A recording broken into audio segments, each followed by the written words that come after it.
Good morning class 9th। आज हम पढ़ेंगे अध्याय 4 सांवले सपनों की याद, जो लिखा था जाबिर हुसैन ने। हम पढ़ेंगे आज इनके प्रश्न उत्तर। तो आइए चलते हैं प्रश्न उत्तर की ओर। तो आइए देखते हैं पहला प्रश्न। क्या है पहला प्रश्न? किस घटना ने सालिम अली के जीवन की दिशा को बदल दिया और उन्हें पक्षी प्रेमी बना दिया? इसका उत्तर है, देखिए, एक बार बचपन में सालिम अली की एयरगन से एक गौरैया घायल होकर गिर पड़ी। इस घटना ने उन्हें इतना आहत किया कि उनके जीवन की दिशा ही बदल गई। उसके बाद उनकी रुचि पक्षियों की दुनिया की ओर हो गई और इस घटना ने उन्हें पक्षी प्रेमी बना दिया। वे पक्षियों की खोजबीन, देखभाल एवं संरक्षण में जुट गए। स्टूडेंट, सबसे पहले मैं आपको ये बताना चाहती हूँ कि आप इस वीडियो को जो है लास्ट तक देखें, अंत तक देखें, क्योंकि बीच बीच में मैं आपको इम्पोर्टेंट बातें भी शेयर करूँगी आपके साथ। और वैसे तो आप इसको स्क्रीनशॉट लेकर भी लिख सकते हैं, लेकिन एक जो मेन इम्पोर्टेंट जो बात है मैं यहाँ कहना चाहती हूँ कि आप इस वीडियो को फुल साउंड में केवल सुने। अगर एक बार आप इसको फुल साउंड में सुनेंगे तो आपको जो इसके क्वेश्चन आंसर हैं वो ज़बानी याद हो जाएंगे।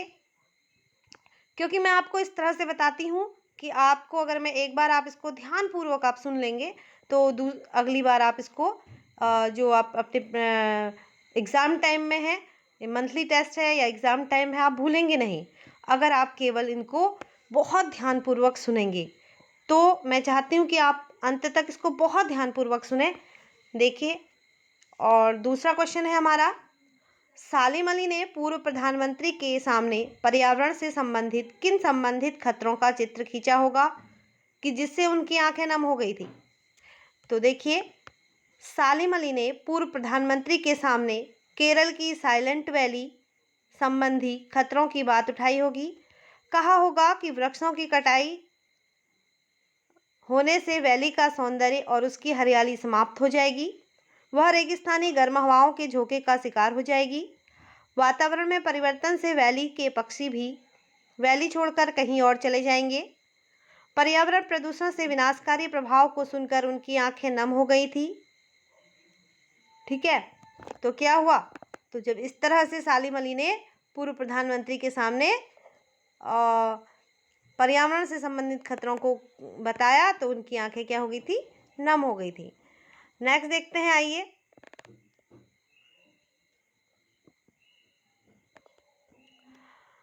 दूसरा है, सालिम अली ने अच्छा, हमने दूसरा पढ़ लिया था, तो तीसरा हमारा यहाँ पे प्रश्न है,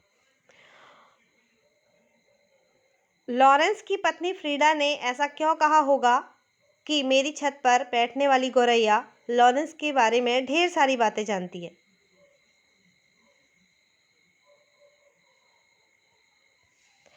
तो देखो, लॉरेंस की पत्नी फ्रीडा ने उनके पक्षी प्रेम और घनिष्ठता को उद्घाटित करने के लिए ऐसा कहा होगा। वे जानती थी कि लॉरेंस गौरैया के साथ अपने जीवन का काफ़ी समय बिताते थे।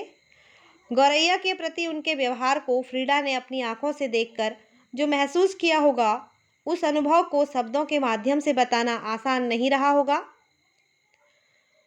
नंबर 4 हमारा क्वेश्चन है, आशय स्पष्ट करना।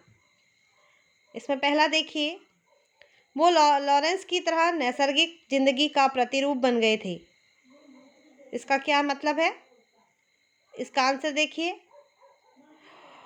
और पहले मैं प्रश्न को पढ़ लेती हूँ तीनों। कोई अपने जिम्मे की हरारत और दिल की धड़कन देकर भी उसे लौटाना चाहे तो वह पक्षी अपने सपनों के गीत दोबारा कैसे गा सकेगा?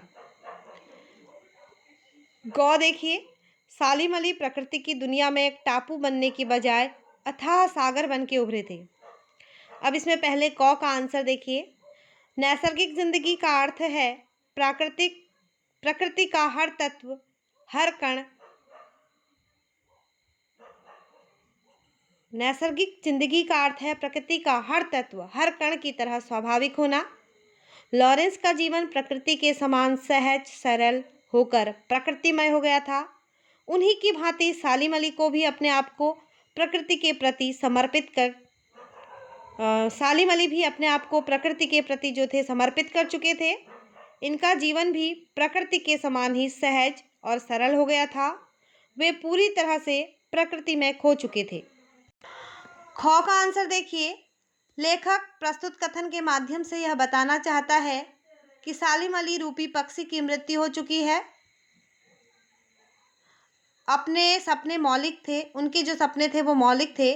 सालिम अली रूपी पक्षी, जो सालिम अली थे उनको पक्षी रूपी क्यों कहा गया है?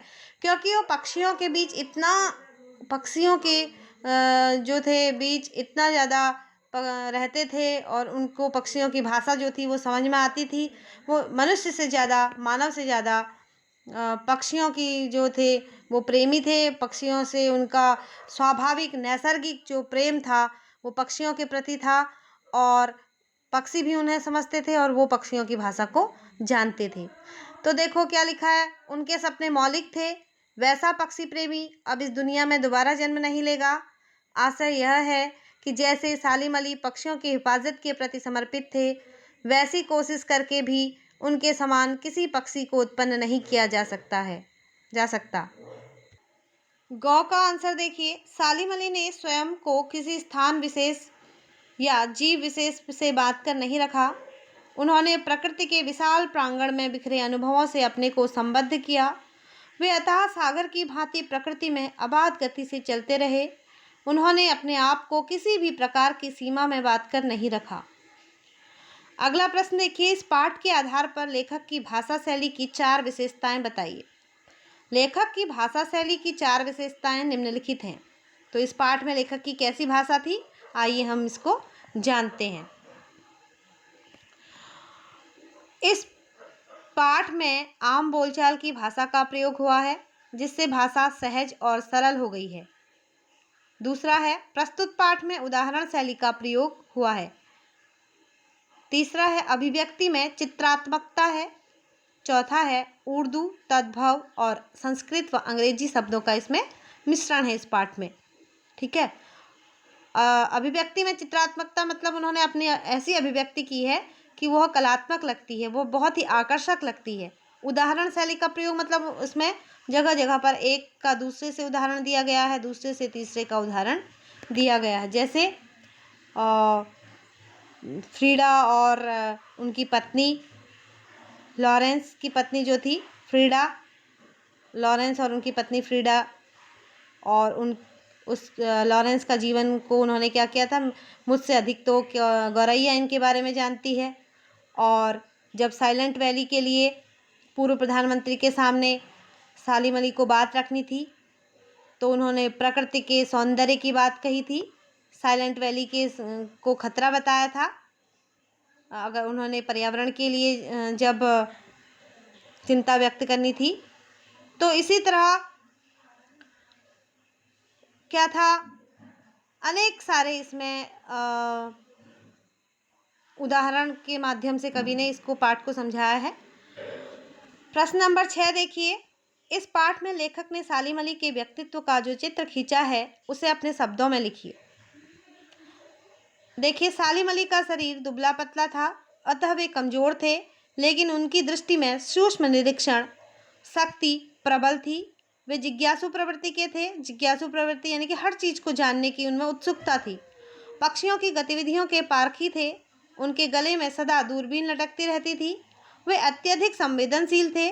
उनका संपूर्ण जीवन पक्षियों के जीवन की जानकारी एवं खोजबीन करने में ही बीता था। अगला प्रश्न देखिए।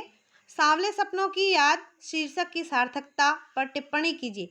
क्यों ये सांवले सपनों की याद शीर्षक दिया गया है, इसकी क्या सार्थकता है, कि इसका अर्थ कहाँ तक सटीक बैठता है? तो इसका आंसर देखिए। सांवले सपने अर्थात धुंधली स्मृति, लेकिन यहाँ यह मनमोहक इच्छाओं का प्रतीक है। सपने हमेशा रहस्य और जिज्ञासा से भरे होते हैं। इस संबंध के माध्यम से सालिम अली की याद को ताज़ा बनाए रखना एक प्रमुख उद्देश्य है। लेखक यह भी बताना चाहता है कि जो सपने सालिम अली ने देखे थे वे सपने उनके थे, मौलिक थे। वैसा सपना देखना सबके बस की बात न थी। लेखक को पक्षी प्रेमी सालिम अली के सपनों की याद आती है। इस प्रकार यह शीर्षक सार्थक है। तो आपने इस पाठ में 7 प्रश्न जो हैं पाठ्य पुस्तक के वो आपको करने हैं। बाकी आपके रचनात्मक अभिव्यक्ति और पाठ्येतर सक्रियता है, ये आप अपने केवल पढ़ेंगे और इनके प्रश्न अपने आप सॉल्व करने की कोशिश करेंगे। यहाँ तक आपको ये कॉपी में उतारने हैं, कॉपी में लिख लेने हैं, ताकि आप परीक्षा के समय इनको पढ़ सकें और इनको ठीक से इनको आप अपने मानस पटल में बिठा सकें। उम्मीद है बच्चों जितना मैंने आपको यहाँ पर पढ़ के सुनाया है वह उससे आपका जो क्या है मानसिक जो है चेतना जो है वह जागृत हुई होगी और आपके मानस पटल पर यह जो है ठीक तरह से बैठ गया होगा। इस चैप्टर के सारी क्वेश्चन आंसर और सारी महत्वपूर्ण बातें। तो मिलते हैं अगली वीडियो में, तब तक के लिए गुड बाय।